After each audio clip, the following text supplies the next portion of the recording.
महाराष्ट्रामध्ये 300पेक्षा जास्त plastic processing units आहेत. त्यातले बऱ्यापैकी युनिट्स बंद पडलेले आहेत. त्याचं मुख्य कारण काय असेल?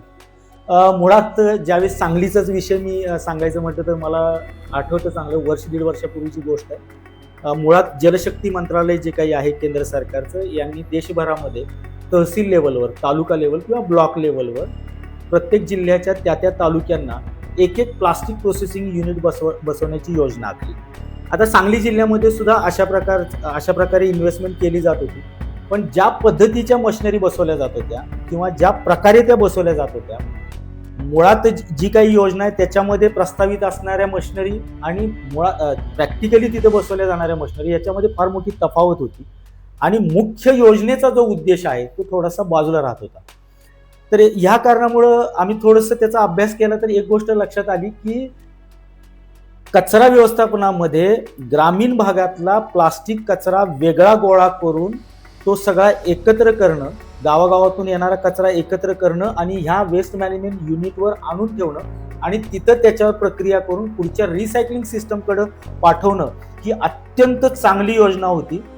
त्याला भवितव्य अत्यंत चांगलं आहे.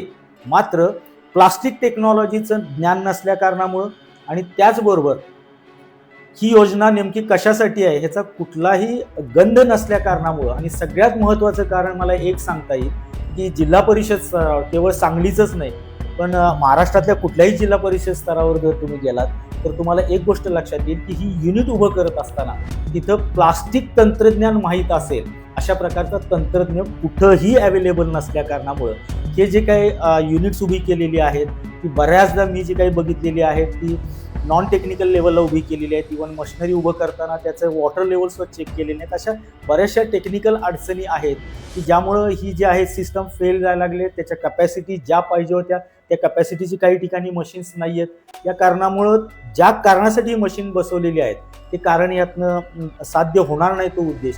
त्यामुळं ही मशीन मला वाटतं की जरी कुणी प्रयत्न केला हे चालवायचं तरी सुद्धा मला वाटतं इतक्या चांगल्या पद्धतीनं चालतील याबद्दल खात्री आम्हाला वाटत.